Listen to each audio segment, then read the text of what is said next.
السلام عليكم ورحمة الله تعالى وبركاته. في هذه النشرة الجوية الخاصة بتوقعات الطقس بالمغرب يوم الثلاثاء بعد الزوال والعشرة أيام القادمة. فمن المتوقع يوم الثلاثاء بعد الزوال نزول أمطار بأكادير، تارودان، تاليوين، تيزنيت، وقلميم، وصويرة، وأسفي، وبن قرير، وبني ملال، وتبانت، وخنيفرة، وخريبقة، وسطات، وجديدة، والرباط، وسيدي سليمان، وفاس، وتازة، وتوريرت، ووجدة، والحسيمة، وتطوان، والعرائش، وباب الرد. أما في المناطق التي لم نذكرها فستكون فيها ضباب مع احتمال تساقطات ضعيفة بهذه المناطق، مع انتظار دخول منخفض جوي آخر إلى المغرب. أما يوم الأربعاء فمن المتوقع نزول أمطار بالعرائش كما ترون، أمطار بالحسيمة وباب الرد كما ترون باللون الأخضر، وأمطار حاضرة بالناظور، ووجدة، وتوليت، وتزة، وفاس، وسيدي سليمان، والرباط، وخريبكة، وسطات، والجديدة، وكيكو، وتزة، وفاس، وخنيفرة، وبني ملال، وأسفي، وأكادير، وصويرة، وتارودانت، وتاليوين، وتيزنيت كما ترون. أما بالمناطق التي لم نذكرها فضباب عموما هذه المناطق كما ترون، أمطار حاضرة. أما يوم الأربعاء بعد الزوال فمن المتوقع نزول أمطار باب الرد، العرائش، تطوان، طنجة، الحسيمة، الناظور، سيدي سليمان، الرباط، فاس، الخميسات، الرماني، والماس، لالا ميمونة، وزان، أسكان، الدار البيضاء، الجديدة، سطات، أولاد فريج، الوالدية، أسفي، الصويرة، شيشاوة، وأكادير، وقد تصل حتى طنطان وطرفاية كما ترون. أما بعد الزوال فمن المتوقع ظهور أمطار عاصفية بأكادير وتيزنيت، وأمطار حاضرة بتارودانت، والصويرة، وشيشاوة، وأسفي، وبن قرير، والجديدة، وسطات، وخريبكة، والرباط، وسيدي سليمان، وأمطار حاضرة أيضا بالعرائش، وشفشاون، وتطوان، وطنجة، وأصيلة كما ترون. هذا المنخفض قوي جدا كما ترون، 25 مليمتر.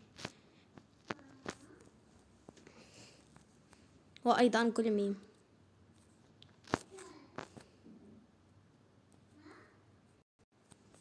أما يوم الخميس فمن المتوقع دخول أمطار عاصفية جدا بأكادير، وتارودانت، وسوس، وأيضا أمطار بتاليوين، وورزازات، وتنغير، وطاطا، وإيشت، وقلميم، وتيزنيت، وأيضا أمطار بالصويرة، وشيشاوة، وأسفي، وبن قرير، وسطات، والجديدة، والرباط، وأمطار عاصفية بالعرائش، وأيضا أمطار بأصيلة قوية جدا، وطنجة، أمطار قوية جدا بطنجة وأصيلة وعاصفية جدا، وأيضا أمطار بشفشاون، وأسكن، والحسيمة، والناظور،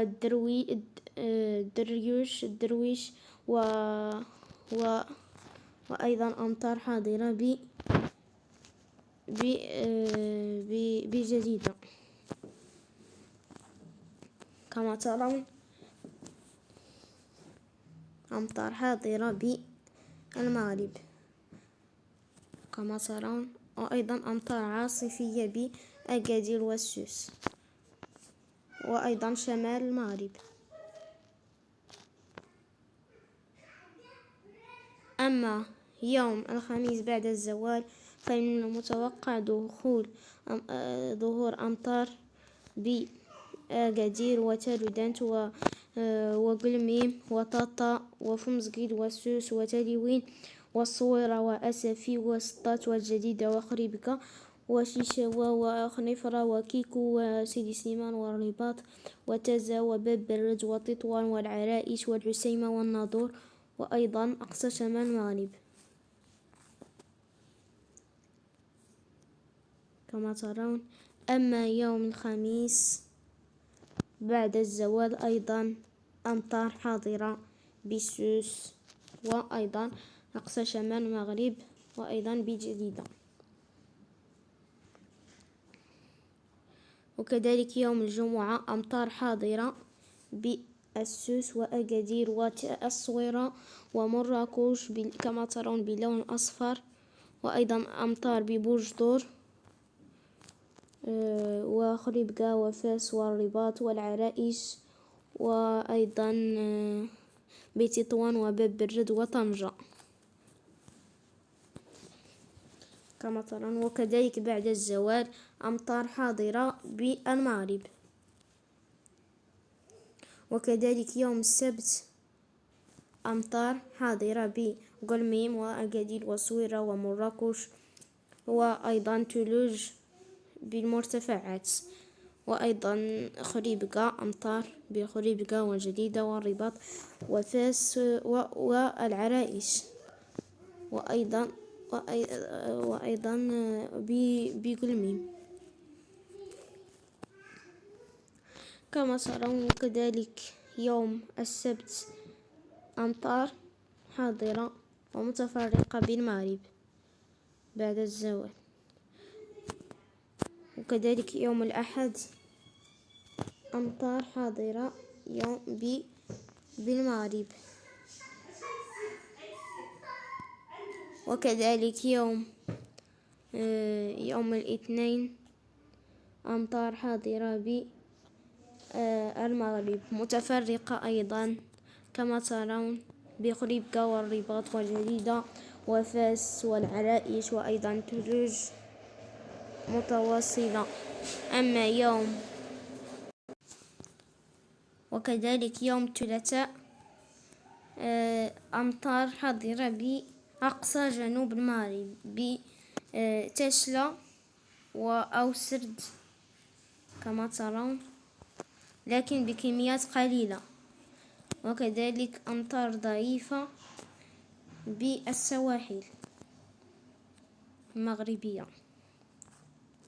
وكذلك بعد الزوال. أما يوم الأربعاء فمن المتوقع أن تبقى الأجواء مستقرة مع ضباب في معظم الأحيان. أما يوم الأربعاء بعد الزوال فيتوقع أن تبقى الأجواء مثل أيام التي مثل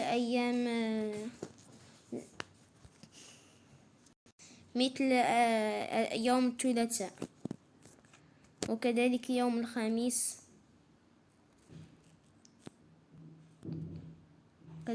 الخميس أمطار متفرقة بأقصى شمال المغرب كما ترون في أقصى شمال المغرب بتطوان أمطار ضعيفة بتطوان.